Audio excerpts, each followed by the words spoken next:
Bonsoir à tous, heureux de vous retrouver pour un nouveau numéro de Made in Africa, votre magazine économique 100% africain. Ce soir, nous allons vous parler d'une discipline ancestrale qui utilise les plantes et la spiritualité, la médecine traditionnelle. 80% de la population y aurait recours en Côte d'Ivoire pour se soigner. Dans cette médecine, les thérapeutes sont appelés tradipraticiens. Ils sont 6000 recensés par le ministère de la Santé, mais ils seraient en réalité 5 fois plus nombreux à exercer sur tout le territoire. Au sommaire ce soir, enquête sur le business de la médecine traditionnelle en Côte d'Ivoire. Vous allez découvrir quelques-uns des acteurs de ce secteur qui ont fait de leur discipline un vrai business. Mais les défis sont nombreux, au premier rang desquels assurer la fiabilité des produits vendus aux patients. Puis nous vous emmènerons à la rencontre d'un thérapeute pas comme les autres, Aboutou Kofi, prétend pouvoir guérir toutes les maladies ou presque grâce à l'argile. En 10 ans, il a créé une centaine de remèdes et ouvert 11 centres d'argilothérapie dans tout le pays. Nous vous plongerons dans son quotidien. Avez-vous déjà bu une décoction de plantes médicinales ou appliqué un produit à base d'écorce sur votre peau? Si oui, vous faites partie des 80% de la population qui se soigne à l'indigénat. Une tradition qui a le vent en poupe en Côte d'Ivoire pour des raisons à la fois culturelles et économiques, la médecine traditionnelle étant perçue comme moins chère que la médecine conventionnelle. Nombreux sont les tradipraticiens à se lancer dans la fabrication de recettes miracles, mais des questions demeurent. Leurs produits sont-ils fiables? Ces guérisseurs sont-ils homologués? Jusqu'à combien peuvent-ils gagner? Le business de la médecine traditionnelle, un reportage de Sibella Tangba, Gisela Mendonça et Oscar Noël-Sangaran.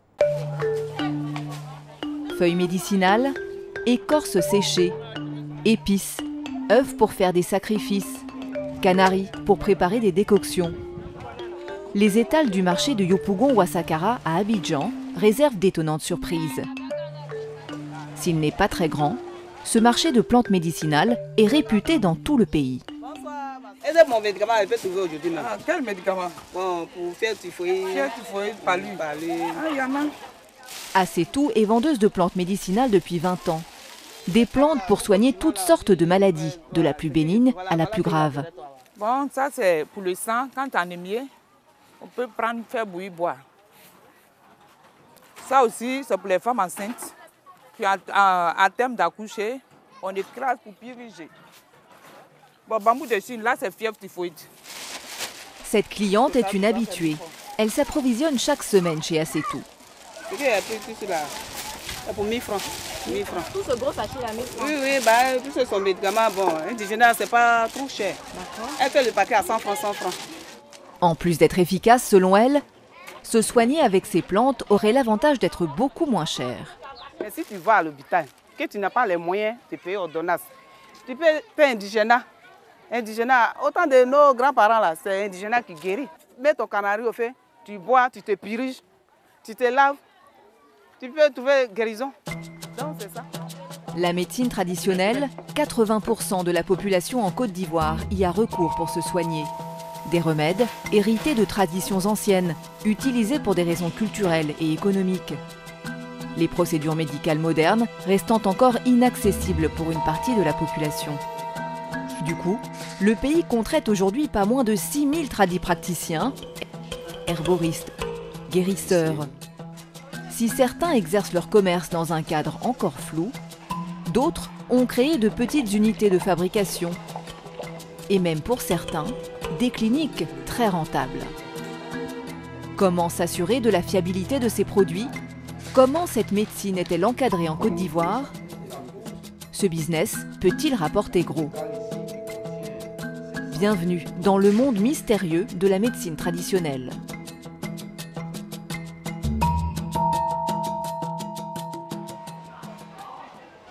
Dans le quartier populaire d'Abobo, Bambabiti, 73 ans, est en pleine préparation. Dans ce laboratoire de fortune, qui lui sert aussi de domicile, de grandes marmites et plusieurs sacs de feuilles séchées, à partir desquelles elle confectionne des médicaments traditionnels. C'est les feuilles de sana et puis je fais sécher et puis bon, je fais comme ça, c'est pour la toux. C'est très bon quand quelqu'un tousse. Ces feuilles ont été récoltées à 800 km d'ici, dans la forêt vierge de Touba, au nord du pays. Elles ont ensuite été séchées, pilées puis tamisées par celle que l'on surnomme Maman Biti. 40 ans d'expérience en tant que tradipraticienne.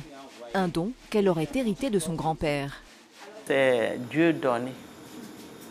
Pourquoi j'ai dit Dieu donné? Mes parents le faisaient, ça ne m'intéressait pas. Et deux fois, bon, par rêve, on me montre des médicaments. Bamba Biti n'hésite pas à invoquer la puissance divine pour expliquer ses talents de guérisseuse.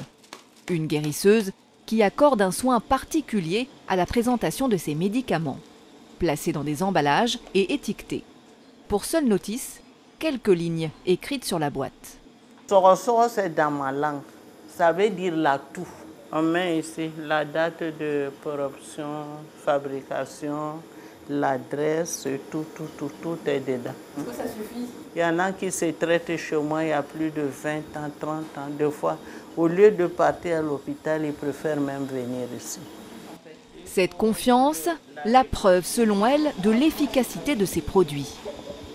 En tout, elle en a fabriqué une quarantaine.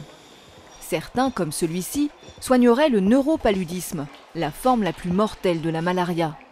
Difficile de le prouver. En tout cas, après plusieurs tests de toxicité, Bamba Biti a reçu un agrément du ministère de la Santé pour fabriquer ses médicaments. Un prix national d'excellence lui a même été décerné. Celui qui a fait sa notoriété, c'est le Diabétrine, un produit à base de plantes qui aurait permis en 6 ans de soigner 3000 patients atteints de diabète.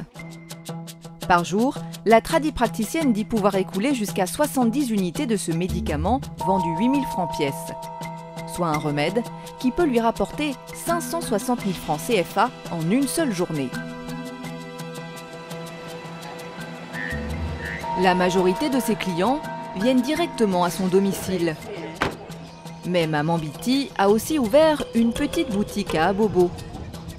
Ici, elle expose et vend ses médicaments. Certains sont coûteux, le prix à payer pour soigner tous les maux, même les plus intimes. Le plus cher des médicaments, c'est la faiblesse sexuelle. C'est ça qui est 10 000 francs, mais quand on le fait aussi, ça marche beaucoup. Parce que les clients ont beaucoup confiance en ça. Donc c'est le Viagra de Maman Biti. Les autres sont vendus entre 2000 et 8000 francs CFA. Elle réalise ici près de 300 000 francs de chiffre d'affaires par mois. En tant que fabricante agréée, elle est autorisée à produire et à commercialiser ses médicaments dans ses établissements, mais pas encore dans les pharmacies. Il lui faudra pour cela obtenir un autre agrément du ministère de la Santé. Son obtention peut prendre jusqu'à 2 ans. Pour faire prospérer cette médecine traditionnelle, certains ont créé de véritables cliniques. Cette jeune femme a rendez-vous pour un examen médical. Ici, tout ressemble à s'y méprendre à une clinique conventionnelle. Salle d'attente, secrétariat, protocole de prise en charge des patients. Mon Dieu, nez bouché, la laine un peu dérangée. Quand vous parlez, vous sentez une mauvaise odeur. Oui. Sauf que nous ne sommes pas à l'hôpital, mais dans un centre spécialisé pour la sinusite. Une maladie qui se manifeste par des maux de tête, un mal de gorge, des narines bouchées. Ici, on soigne uniquement avec les plantes. Je vous prépare psychologiquement. Vous allez avoir une sensation désagréable de quelques minutes, le temps que le produit fasse son effet, pour pouvoir drainer. La patiente est conduite en salle de soins. Venez, madame, s'il vous plaît. Ici, pas d'intervention chirurgicale pour traiter les sinusites chroniques, comme cela se passe parfois dans les hôpitaux. La technique employée, le drainage.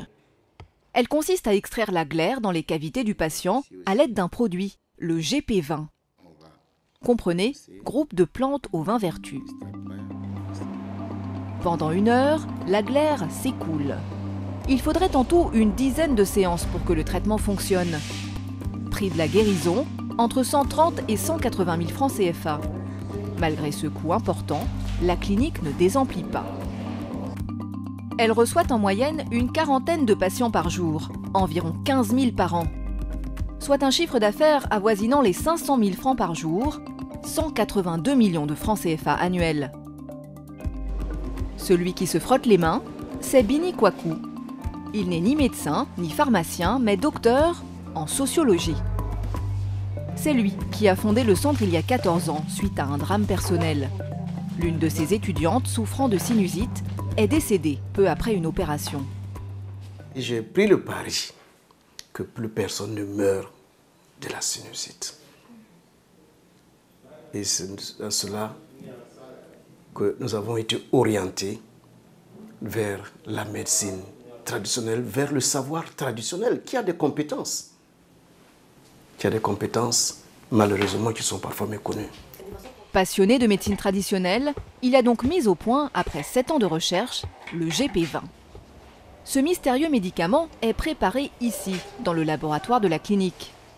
Cette poudre, elle est constituée d'extraits de plusieurs plantes, racines, que nous allons utiliser pour faire le mélange et obtenir un produit liquide. Un mélange de racines réduites en poudre, mélangé à de l'eau distillée, puis filtré, avant d'être mis dans ces pipettes. C'est tout ce que nous saurons de la recette de fabrication du GP20. Depuis ses débuts, la clinique aurait soigné 160 000 patients. Preuve, selon le docteur Kwaku, que ce traitement peut être une alternative ou un complément à la médecine moderne. Il n'y a pas une médecine traditionnelle d'un côté et une médecine moderne d'un côté. Il s'agit de soigner les gens. Il s'agit de la médecine, soigner les gens. Au cœur de cette médecine traditionnelle, il y a les plantes médicinales. 1500 ont été découvertes par les chercheurs ivoiriens. Un trésor thérapeutique. Dans cette forêt botanique, située en plein cœur de l'université de Cocody, sont conservées plusieurs centaines d'espèces issues de la pharmacopée traditionnelle. Objectif, les étudier et les reproduire afin de les préserver. Vous avez dû entendre un peu partout une plante qu'on appelle le cure-dent-gouraud. Voici la plante elle-même qui est là. Cette liane que les gens utilisent comme plante stimulant aphrodisiaque. Des plantes aux multiples vertus thérapeutiques. Leurs propriétés vont du traitement du paludisme à l'hypertension, l'infertilité ou encore la fatigue. Mais le botaniste nous met en garde. Certaines de ces plantes sont capables du meilleur comme du pire, comme celle-ci qui agit contre l'asthme. Ici, c'est une petite liane qu'on appelle Abrus precaterius, la liane réglise. S'il vous plaît, si vous voyez des graines de cette plante, évitez de mâcher ne serait-ce qu'une seule graine. Vous aurez beaucoup d'ennuis. Elle est suffisamment toxique pour tuer un enfant. La feuille, qui agit comme un bronchodilatateur, serait elle sans danger. Il faut donc selon lui réaliser des tests sur ces plantes pour éviter qu'elles ne deviennent des poisons. Même si on t'a dit que ça soigne tant, il est bon que ce soit un spécialiste qui te donne la dose. Sinon, tu risques de t'empoisonner inutilement. Toutes les plantes sont toxiques, c'est la dose qu'il faut respecter pour que ça puisse te guérir. Ces plantes médicinales ne seraient donc pas sans risque. Pour vérifier que les produits vendus ne constituent pas un danger, un programme a été créé, piloté par ce médecin, le docteur Croix Eoulé. Son rôle, encadrer et réglementer le secteur. C'est lui qui a donné l'agrément à Maman Biti et sa fameuse diabétrine. Aujourd'hui, il reçoit à son bureau des tradipraticiens qui souhaitent eux aussi le même dénouement. Ce matin, nous sommes venus vous présenter le document, c'est-à-dire le dernier document qui prouve que le médicament Diagé a passé tous les tests possibles. Ce document apporté par M. Adou est censé contenir les preuves de l'efficacité d'un médicament qui soignerait à la fois le diabète, l'hypertension et l'obésité. Un médicament testé sur un échantillon de 60 patients dans un hôpital. Un processus encadré par un médecin conventionnel. Je crois que ces résultats-là sont de très bons résultats, des résultats concluants. Et l'étape qui reste, c'est l'obtention d'un agrément, une unité de production artisanale. Donc vous devrez pouvoir faire votre dossier, trouver un endroit approprié qui respecte les bonnes pratiques de production. Cet autre naturothérapeute est plus avancé dans ses démarches. Grâce au conseil du docteur Croix et de son équipe, il a amélioré la présentation de son médicament contre l'infertilité masculine, en y intégrant une notice. Vous avez fait des notices? Oui. Voilà. Vous voyez qu'on a demandé un certain nombre de choses. J'espère que vous avez respecté. Voilà, entre autres, on a demandé de mettre la composition des médicaments. Au départ, c'était mal étiqueté. Voilà ce qu'il a présenté. Et la prise était difficile pour les patients. Nous avons conseillé, nous l'avons accompagné jusqu'à ce qu'on transforme sous forme de stick. Vous voyez le poids qui est à l'intérieur, on a mis autour de 10 grammes. Par exemple, c'est bien pesé. Il y a une posologie. Oui, une posologie adaptée. Le programme s'est aussi doté d'un code d'éthique et de déontologie. Objectif, définir les règles de bonne pratique et surtout, limiter les abus. À l'article 9, il demande par exemple de s'abstenir de tout acte de nature à porter atteinte à sa profession, comme le charlatanisme. Ou à l'article 29, de s'abstenir de prescrire ou d'administrer l'acte sexuel comme traitement. Le docteur Croix le reconnaît, le secteur n'est pas à l'abri des charlatans. Vous voyez dans la presse écrit le révèle, un praticien de médecine traditionnelle a eu pour des prescriptions, pour l'acte sexuel, pour faire un traitement. Vous comprenez que c'est interdit. L'utilisation d'organes humains, c'est interdit. Il faut la contribution de tout le monde, la population, pour que ces praticiens, ces vendeurs d'illusions qui font les fausses promesses, soient stipés des rangs des praticiens de médecine traditionnelle. Assainir le secteur et accompagner davantage de tradipraticiens vers l'homologation de leurs médicaments.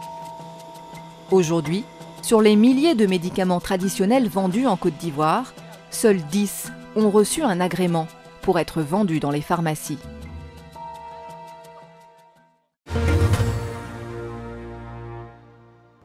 Retour sur le plateau, nous recevons ce soir le docteur Croix-Eoulé, directeur coordonnateur du programme national de promotion de la médecine traditionnelle, Mamadou Ouattara, tradipraticien, et enfin le professeur Jean-Marie Casanelli, directeur médical et scientifique au CHU de Trècheville. Bonsoir messieurs. Et merci d'être sur le plateau de Made in Africa ce soir. Alors, la médecine traditionnelle sera utilisée aujourd'hui par 80% de la population en Côte d'Ivoire. Est-ce que vous confirmez ce chiffre ? Plus de 80%. Plus de 80%. Voilà. Alors, donc on sent un véritable engouement qui existe peut-être depuis longtemps. La médecine traditionnelle est très utilisée en Côte d'Ivoire, plus de 90%. Plus de 90%. Ça dépend des communes. Alors, il y a un engouement. Pourquoi, selon vous? Pour des questions de culture et l'abordabilité également, des questions d'accessibilité financière et géographique, la médecine traditionnelle est très utilisée. Mamadou Ouattara, vous êtes praticien vous-même, donc naturothérapeute. Qu'est-ce qui fait aujourd'hui la force de cette médecine selon vous? Depuis la nuit des temps, c'est une médecine qui est utilisée par les populations. Malgré tout ce qui peut être dit, les gens continuent de faire recours à cette médecine. Et on sait aussi qu'il y a d'autres peuples ailleurs qui sont en train de revenir vers tout ce qui est produit naturel. Professeur Casanelli, vous on le sait, vous êtes professeur en médecin, vous êtes dans la médecine que nous appelons conventionnelle. Alors quel regard vous portez sur cet engouement, cette omniprésence de la médecine traditionnelle? Je pense que la plupart du temps, les gens qui sont dans nos villes, à Abidjan, par exemple, dans les grandes villes à Abidjan, viennent à l'hôpital, dans l'hôpital public. Et à l'intérieur, dans les petits villages, ils vont à la médecine traditionnelle d'abord. Je pense que c'est comme ça. Alors, faisons le point aujourd'hui, Dr Croix. On a combien de tradipraticiens en Côte d'Ivoire? Dans notre base de données, il faut dire que le programme national de promotion de la médecine traditionnelle a pour mission de contribuer à une utilisation, à l'amélioration de la couverture sanitaire par une utilisation efficace ou efficiente de la médecine traditionnelle. On a demandé donc dans nos missions de recenser les praticiens de médecine traditionnelle, de les identifier. Nous avons mis en place un logiciel et au jour d'aujourd'hui, nous sommes, j'allais dire, plus de 6 383 praticiens au jour d'aujourd'hui intégrés dans notre base de données. Ok, intégrés dans la base de données. Voilà. Il y en a d'autres qui n'y sont pas. Oui, ils viendront. Alors, un point qui nous intéresse aussi, c'est le prix des produits. On a dit en entrée, en présentation de l'émission, qu'il y a aussi le facteur économique qui influençait le choix ou la décision des populations de s'orienter vers la médecine traditionnelle. Pourtant, on a eu quand même un produit, le Diabétrine, à 8 000 francs CFA, c'est quand même, professeur, un prix qui est en compétition avec certains des produits qui sont en officine. Bien sûr, je suis d'accord avec vous, bien sûr. 8 000 francs, ce n'est pas rien. Quand même beaucoup, ça, quand même. Et sur ce point, docteur Croix, pourquoi un tel montant quand on sait qu'en général, la médecine traditionnelle nous permet de faire des acquisitions de médicaments à des prix intéressants? 8 000, c'est pourquoi? C'est pour la recherche, c'est pour l'emballage, c'est pour l'exposition, c'est pour le lieu qu'elle loue? Pourquoi? Il faut dire que pour les médicaments à base de plantes, ils doivent entamer plusieurs processus.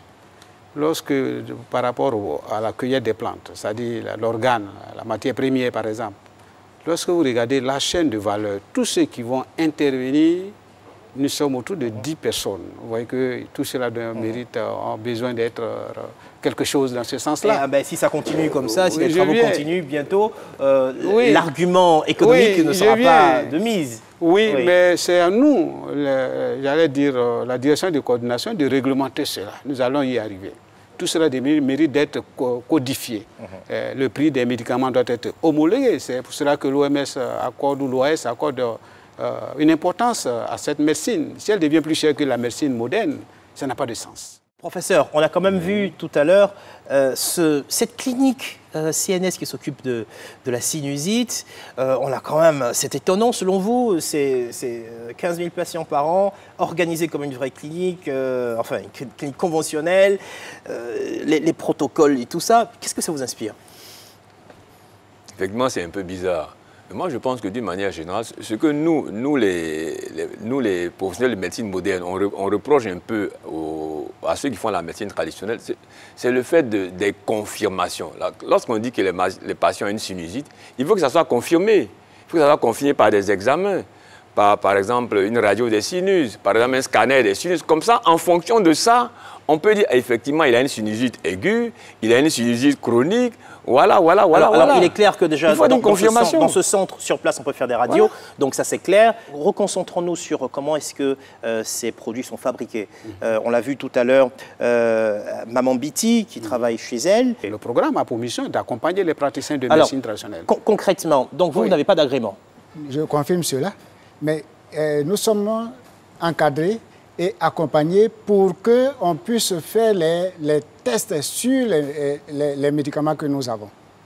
Il y a des analyses qui sont faites, ça c'est le programme qui nous accompagne. L'agrément concrètement signifie quoi? Pour mieux vous faire, pour mieux expliquer ou pour donner l'agrément, je vais dire ceci. Un praticien de médecine traditionnelle a un produit X, dénommé peut-être Kofi, par exemple, un produit. Ce produit Kofi, il a dit qu'il soigne l'hypertension artérielle, le diabète ou bien un certain nombre de pathologies. Quelles sont les preuves scientifiques? Nous envoyons au laboratoire pour voir est-ce que le médicament est toxique ou pas. Est-ce que le médicament traite effectivement des patients diabétiques, par exemple, sur des rats ou sur des souris. Ces études-là sont réalisées dans un laboratoire complet. On fait les tests physico-chimiques, les triphytochimiques, tout cela c'est fait. Réalisé en Côte d'Ivoire. Une partie est réalisée en Côte d'Ivoire, c'est dommage, mais une partie est réalisée à l'étranger. C'est plus rapide. Vous donnez un produit au Ghana, au bout de 2 semaines, ils ont des centres. Ghana. Oui, des centres collaborateurs de remèdes, des centres certifiés par l'Organisation mondiale de la santé, qui vous fait ces tests-là à moins de 45 jours. La toxicité aiguë et subaiguë. Ça se fait automatiquement, vous avez les résultats. Ensuite, lorsque vous avez ces tests-là sur le dossier de votre médicament, bien sûr, on va accompagner l'histoire de votre médicament, l'aspect efficacité qu'on peut dire. Ensuite, nous demandons, il faut que le ministère de la Santé vous donne une autorisation, un endroit que nous appelons une unité de production.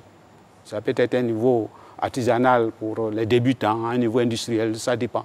Pour là, ça s'appelle autorisation. Oui, ça s'appelle là, oui, un agrément. Okay. Deuxième étape, après les tests, après l'unité de production, votre attestation, votre agrément, vous devrez faire homologuer votre médicament. C'est de ça que le professeur parle. Pour que si un médecin devrait prescrire ce médicament, il faut des preuves scientifiques, une validation scientifique. Et cela, ça prend du temps.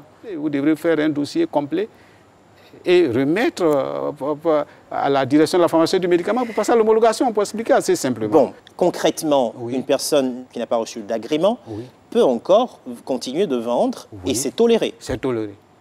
Si vous permettez, je vais quand même recueillir le sentiment du professeur Casanelli, des tradipraticiens. Ils ne sont pas encore arrivés à l'étape de l'agrément, mais on tolère quand même qu'ils continuent de vendre leurs produits. Alors, comment est-ce que vous ressentez ça? C'est un peu grave. Parce qu'en fait, ces médicaments qui sont supposés soigner l'hypertension, soigner le diabète, qui sont des problèmes de santé publique majeurs chez nous en Côte d'Ivoire, il ne faudrait pas qu'on prenne ces médicaments et puis secondairement, le malade ait des problèmes rénaux, etc. etc. Est-ce que vous êtes confronté à ce genre de cas? Oui, c'est ce qu'on a vu pas mal, on en a vu pas mal dans nos CHU. On y reviendra tout à l'heure. Monsieur Ouattara, aujourd'hui, votre activité en tant que naturothérapeute, est-ce votre activité principale? C'est mon activité exclusive. Vous ne faites rien d'autre que ça? Je ne fais rien d'autre que ça. Et vous en vivez? Oui, j'en vis. Alors, vous avez du personnel, des personnes qui travaillent avec vous? Oui, personnel qui travaille directement, c'est une douzaine. Oui. Mais au-delà, c'est plusieurs dizaines. Alors, c'est une véritable PME. Alors, c'est quoi à peu près vos chiffres d'affaires à vous? Bon, là, c'est juste les chiffres de vente, hein. Déjà, est-ce que vous faites des consultations? Oui. Et c'est payant? Non, chez moi, les consultations ne sont pas payantes. Ce sont les produits que je prescris, que le patient y paye.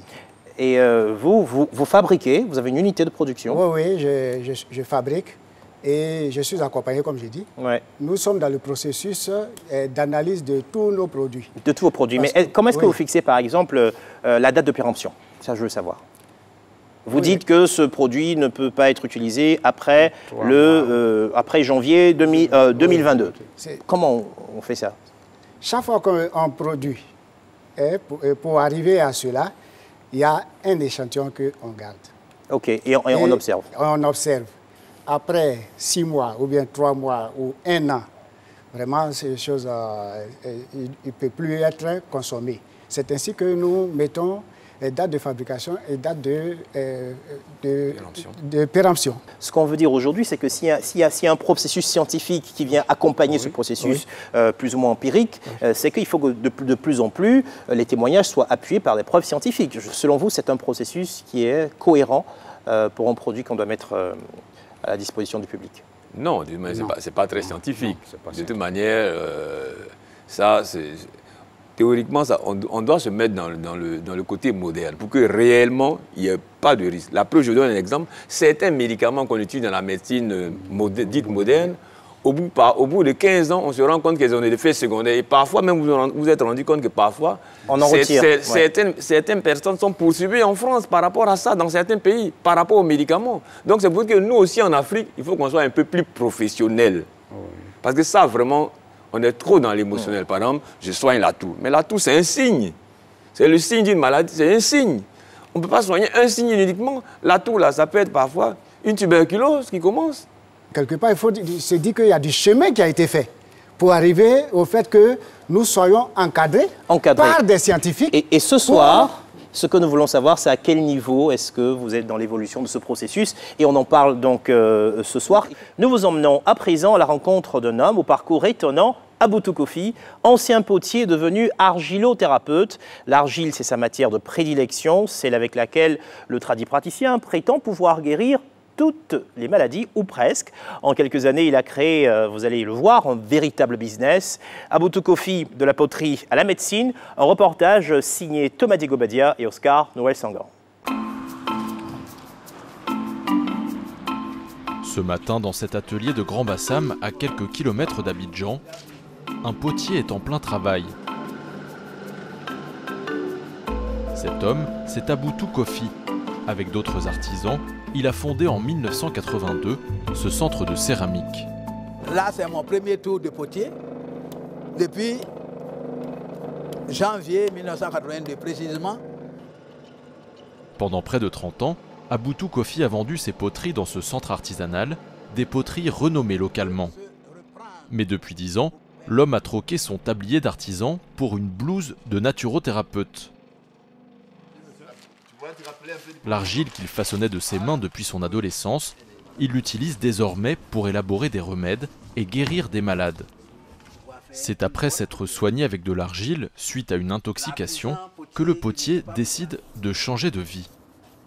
Avant, avec la poterie, c'était l'art d'agrément, mais ici, avec la naturothérapie, c'est l'art de santé. Et donc, nous pratiquons la médecine traditionnelle pour pouvoir faire la santé, sinon refaire la santé de l'humanité avec l'argilothérapie. C'est l'histoire d'un homme au parcours atypique. Un ancien potier devenu tradipraticien à 55 ans. Désormais, Aboutou Kofi prétend guérir presque toutes les maladies grâce à l'argile. Une matière rocheuse naturelle présente en quantité infinie dans les sous-sols ivoiriens. Purifiante, cicatrisante, régénérante, on attribue de nombreuses vertus à l'argile. Aboutou Kofi, lui, en a fait un véritable business. En 10 ans, il a créé près d'une centaine de remèdes à base d'argile et de plantes et ouvert 11 centres d'argilothérapie dans toute la Côte d'Ivoire. Mais le personnage ne fait pas l'unanimité et l'utilisation de l'argile pour soigner reste controversée.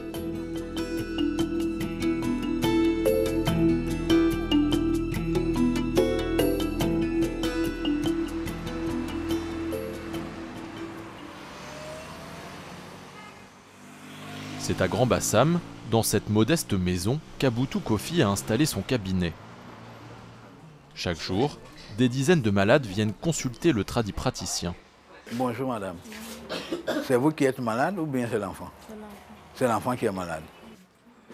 S'ils sont si nombreux, c'est que l'homme a la réputation de faire des miracles. Certains voient même en lui leur dernière chance d'être soignés après l'échec des traitements conventionnels. Le mal dont je souffre là a mis un peu de temps, assez de temps. Ici, j'ai parcouru presque tous les hôpitaux pour faire des analyses, pour faire des traitements. Bon, il n'y a pas de résultats probants. Donc un jour comme ça, j'ai appris le nom du docteur Aboutou. Et je suis venu l'essayer. Comme ce patient, cette jeune femme vient consulter le tradipraticien pour la première fois. Après 2 ans de traitement conventionnel contre l'hépatite B, sans amélioration, elle s'en remet à Aboutou Kofi. Je vais vous donner, comme c'est l'hépatite virale B, c'est ça? Je vais vous donner des produits pour commencer le traitement. Pour la guérir, le tradipraticien lui prescrit un traitement à base d'argile et de plantes inscrit sur cette sorte d'ordonnance. Chaque jour, elle doit prendre 6 remèdes différents avec une posologie bien particulière. Par exemple, un demi-verre d'eau mélangé à de l'argile en poudre matin et soir, ou encore 2 cuillères à café d'argile à appliquer sur le foie 2 fois par jour. Un protocole de soins exigeant, mais en le suivant à la lettre, Aboutou Kofi le garantit, cette patiente sera rétablie dans quelques mois. Comme l'hépatite B, chaque maladie a son propre traitement inscrit sur ses notices explicatives.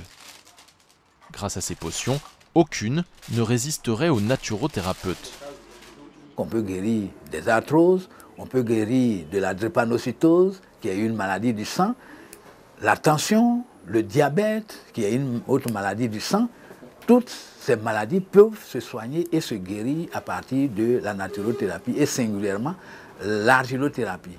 Il y a une seule maladie et c'est la seule maladie que je crains, c'est la mort. Entre médecine traditionnelle et mysticisme, l'argilothérapie d'Aboutou est à 1000 lieues de la médecine conventionnelle.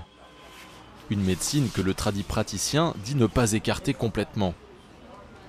Avant de venir le voir, ces patients doivent au préalable consulter un médecin généraliste ou faire des examens comme des prises de sang ou des radios.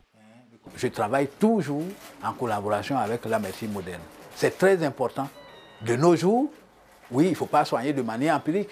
Vous ne savez pas de quoi la personne souffre, vous lui donnez un médicament. Il y a 2 mains pour laver le même corps. Et donc, les 2 médecines impérativement, nous devons utiliser les deux médecines pour prendre les malades en charge. En une journée, Aboutou Kofi peut gagner jusqu'à 200 000 francs CFA, à raison de 2 000 francs la consultation. Le malade devra aussi acheter les médicaments prescrits par le tradipraticien, vendus à l'entrée du cabinet. Des médicaments dont le prix varie entre 2 000 et 10 000 francs CFA. C'est le prix à payer pour se soigner grâce à l'argile d'Aboutou. C'est à quelques mètres à peine du cabinet que les remèdes d'Aboutou Kofi sont fabriqués. Ici, il a installé une sorte de laboratoire totalement artisanal. Dans ces grands chaudrons, ses employés fabriquent chaque jour des centaines de litres de potions censées soigner les malades. Nous avons aujourd'hui 96 médicaments, dont une soixantaine de préparés.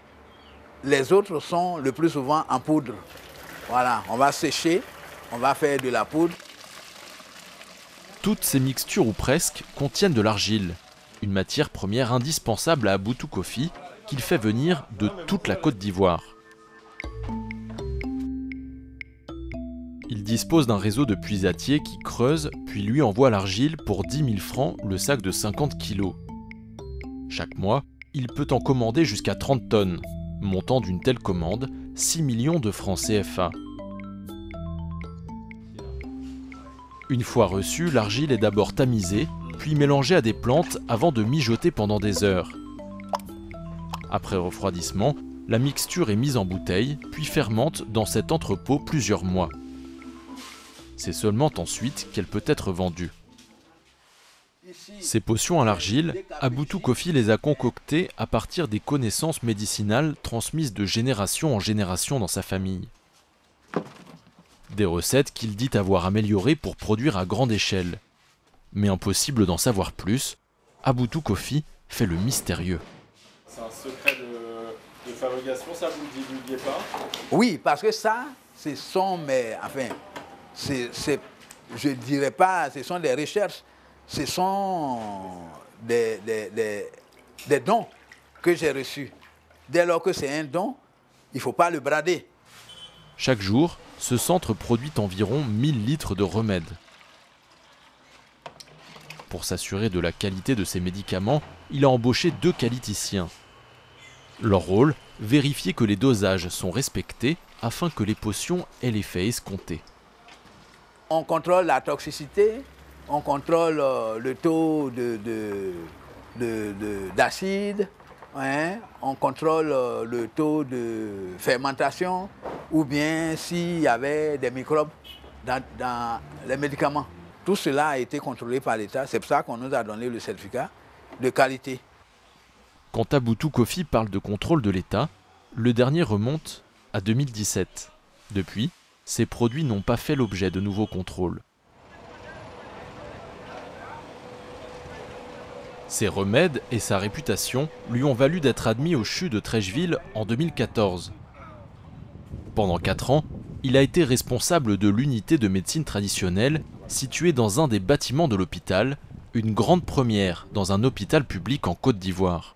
C'était ici que je trouvais l'unité de médecine traditionnelle du CHU de Trècheville, juste en bas de la clinique Béda. Le professeur Casanelli est le directeur médical et scientifique du CHU. Il dit n'avoir eu que peu de contact avec Aboutou Kofi lorsque celui-ci exerçait à l'hôpital. Pour lui, l'argilothérapie n'est pas efficace contre toutes les maladies, et notamment les plus graves. La médecine, c'est une question de démonstration, c'est une question de... On ne peut pas dire qu'on guérit telle chose, qu'on guérit telle chose, si on n'a pas de preuves scientifiques. On n'a jamais démontré par A plus B que l'argile pouvait guérir certaines choses.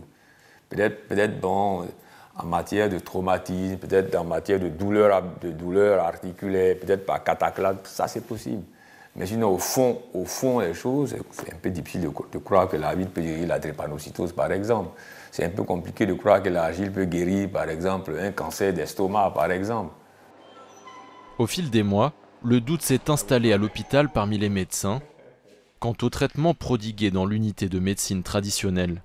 Nous, on voyait derrière un certain nombre donc, de patients pris en charge dans son unité qui se compliquaient. C'est donc ce genre de situation qui a entraîné donc un doute au niveau de l'ensemble donc des chefs de service et qui a contribué énormément à mettre en doute les soins prodigués au niveau donc de cette unité de médecine traditionnelle. Aboutou Kofi ne fait pas l'unanimité au sein du corps médical. En 2018, l'unité de médecine traditionnelle du CHU ferme ses portes. Le tradipraticien s'en retourne exercer dans son cabinet de Grand Bassam, toujours déterminé à démontrer les vertus de l'argile.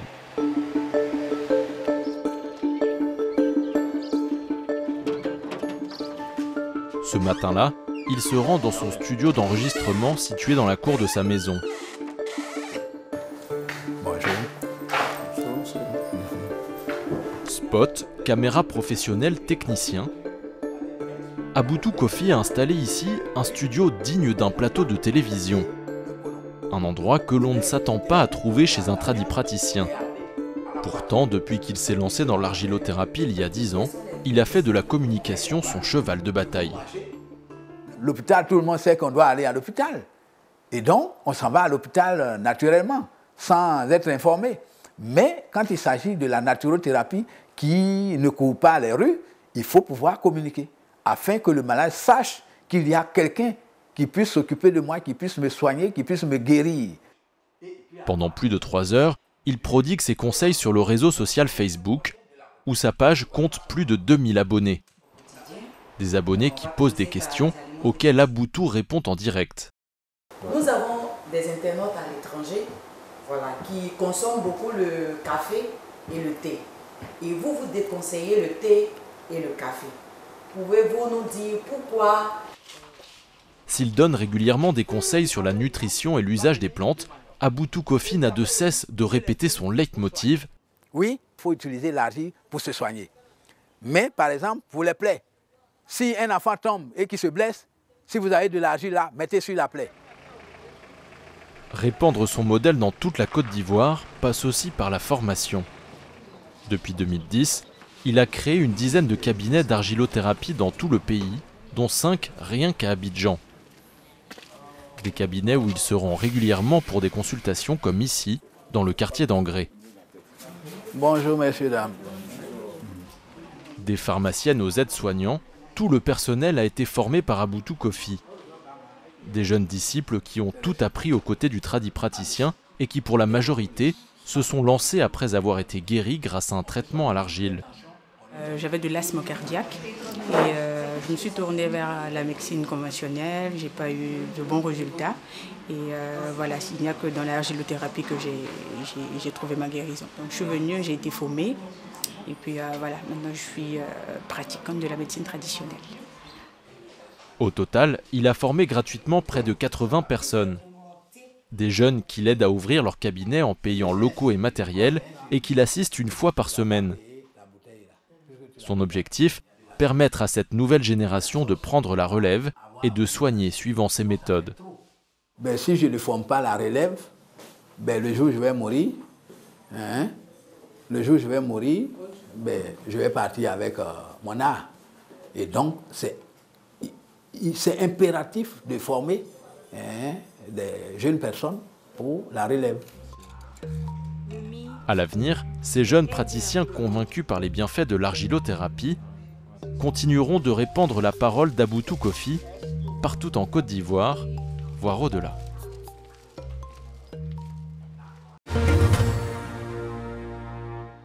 De retour sur ce plateau, ma première question s'adresse à vous, Mamadou Ouattara. Que vous inspire ce reportage sur ce monsieur Aboutou Kofi? Bien, je ne saurais donner un argument de valeur puisque nous n'avons pas trop de contacts. Donc, je ne saurais dire quoi que ce soit. Est-ce que vous aussi, vous avez plusieurs centres comme ça? Moi, en ce moment? En ce moment, j'ai 2 centres en Abidjan. Professeur Casanelli, question pour vous. Qu'est-ce que ce reportage vous inspire? Bon, je pense bien sûr qu'en fait, l'argilothérapie, l'argile a sa place, mais l'argile ne peut pas tout régler. L'argile, par exemple, peut être utilisée comme antalgique, c'est-à-dire comme antidouleur, ça c'est possible. Comme antiseptique, ça c'est possible. comme pansement intestinal, ça c'est possible. Comme pansement gastrique, ça c'est possible. Mais l'argile ne peut pas traiter un ulcère. En tout cas, il est clair que l'argile a des vertus que vous reconnaissez. Voilà. Alors, en 10 ans, quand même, Aboutou Kofi a créé une centaine de remèdes. Il a reçu un agrément pour produire et commercialiser. Question, Dr Croix. Oui. Vous le connaissez, forcément. Le connais. Voilà. Oui, je le connais. Alors, donc, il a une centaine de remèdes. Comment ça se passe? C'est des remèdes qui sont déposés chez vous. Est-ce qu'il a obtenu aujourd'hui un agrément? Voilà. Non, pas d'agrément. Ok. Ce que je voulais dire, la médecine traditionnelle continue, même avec M. Aboutou, en dehors du centre hospitalier universitaire, de recevoir. Et d'évoluer. Voilà. Je vous dis que les patients veulent toujours la médecine traditionnelle. Ça, c'est le premier point. Deuxième point, il y a peut-être un peu de confusion. L'argile peut être utilisée peut-être comme médicament pour pouvoir donner les soins, un pansement simple, un certain nombre de choses. Mais au-delà, c'est qu'il ajoute également des plantes médicinales qui ont certaines vertus, si on peut dire ceci. Ça, c'est déjà connu. C'est intéressant de bien noter qu'il n'utilise pas que de l'argile. Que de l'argile. Mais il y a des plantes médicinales. Oui. Ça, c'est un premier point. Okay. Deuxième point, il n'y a pas eu véritablement d'encadrement, comme on le dit, au CHU de Treichville, au point.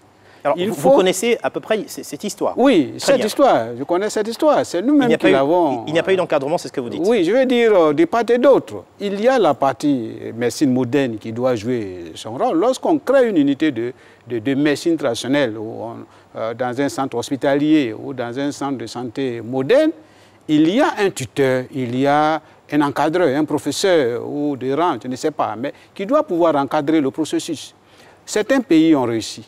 Burkina a réussi, Ghana a réussi. Au Ghana, dans presque tous les hôpitaux, il y a des unités de médecine traditionnelle. Alors, cette unité a été fermée. Oui. Est-ce que dans les années à venir, on a l'intention de... Oui, il y a eu j'allais dire, quelques manquements. Ça, par rapport à la convention qu'on a signée avec le CHU, le professeur est là. Je suis bien heureux que les deux praticiens médecine et praticiens soient assis ensemble là. C'est un cas relevé.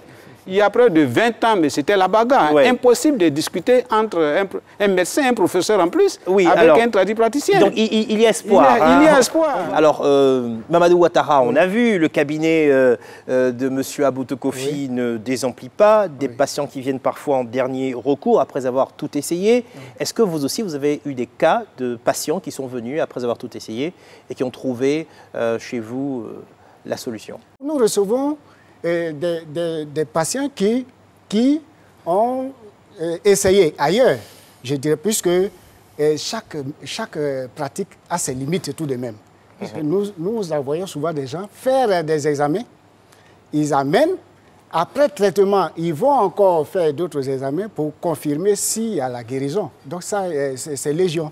En même temps, il y a ce problème de communication, parce qu'on l'a écouté dire qu'il guérit plusieurs maladies, presque toutes, et qu'il y a une seule maladie qui lui fait vraiment peur. Et quand on s'attendait à entendre le nom d'une maladie, eh bien, il nous dit tout de go que c'est la mort. Donc, virtuellement, il y a ce problème de communication. Notamment, vous savez qu'il prétend, par exemple, soigner toutes les maladies, y compris la drépanocytose, à cette date. C'est une information qui est fracassante. Alors, d'abord, vous, professeur, comment vous réagissez par rapport à cette approche de la communication Non, mais pour moi, c'est un abus de langage quand même. C'est un abus de langage. Parce que même, je dis ça comme ça, des douleurs articulaires ne sont pas forcément en rapport avec une drépanocytose. Je ne sais pas dire que quelqu'un a des douleurs articulaires qui a une drépanocytose. Tout ça, ça doit être, comme je dis, ça doit être formalisé, ça doit être prouvé par des tests sanguins, l'électrophorèse de l'hémoglobine qui montrent que le malade a un trait de drépanocytose. Voilà, c'est comme ça qu'on peut dire tant. Est-ce qu'en un mot, vous pouvez nous dire si vous êtes quand même favorable à ce rapprochement, à cette collaboration, le rapprochement de ces deux médecines? Non, moi je suis favorable, mais je pense que tout doit être réellement recadré. Ça doit être un cadre bien défini où la médecine traditionnelle a sa place et la médecine moderne a sa place. Petite question pour vous, on sait qu'on a aujourd'hui 10 médicaments qui sont en pharmacie. Est-ce que vous-même avez eu à prescrire certains de ces médicaments ou alors connaissez-vous quelques-uns de vos collègues qui, en clinique ou à l'hôpital, au CHU, ont prescrit des médicaments? Vous ne connaissez pas? Je ne connais pas. La guérison à plusieurs niveaux. Vous allez me permettre de dire ceci. Il y a la guérison physique, biologique que vous voyez. Lorsque vous parlez, à un moment, vous envoyez sur un terrain spirituel, on a prié pour moi, je suis guéri. Vous comprenez qu'on n'a pas la même compréhension vis-à-vis de la représentation de la maladie, au niveau du médecin, au niveau du tradipraticien de santé. Vous avez les phytos, ça c'est bien connu, qui utilisent les plantes pour soigner. Vous avez les herboristes, tout à l'heure on a vu les femmes la vendre au marché, mais maîtrisent aussi également les vertus. Ensuite, vous avez ceux qui sont accoucheurs traditionnels. Il y en a même à Abidjan ici. On a fait des enquêtes, il y en a des accoucheurs traditionnels. Malgré l'existence de tout ce que nous avons comme infrastructure sanitaire ultra moderne, mais les gens continuent d'aller dans nos communautés pour une question de confiance. Vous avez les médicaux droguistes. Vous avez ceux qui prennent les peaux, les caméléons, les graisses de gorille. On nous a lavé tous avec les os de gorille. Je ne sais pas si le professeur plusieurs, a eu l'occasion. Vous comprenez? C'est parti de là un certain nombre de choses qui méritent d'être documentées par rapport à ce que M. Abrou a besoin de dire. Voilà ce qui est juste, voilà ce qui n'est pas juste. Si on veut être avec les médecins, voilà leur langage. Vous voulez peut-être réagir, mais je sens que vous êtes pénétré par cette urgence de faire la promotion de la médecine traditionnelle. Ce qui est beaucoup apprécié par les patients, c'est l'approche holistique qui est. On tient compte de l'aspect psychologique aussi. Oui, bien sûr, parce que quand quelqu'un vient à vous et que la façon dont il est reçu, c'est plus de 50% déjà de guérison. Est-ce que vous êtes aujourd'hui favorable à la réouverture, notamment au CHU de Treichville, pour parler de votre cas, d'une autre unité de médecine traditionnelle? Oui, je sais pas, pour renforcer les interactions. Je ne suis pas contre la réouverture d'une autre unité de médecine traditionnelle, mais je pense qu'en fait, il faut qu'on revoie les conventions, il faut qu'on revoie l'accord, il faut que tout ça se fasse dans le cadre de protocoles bien définis.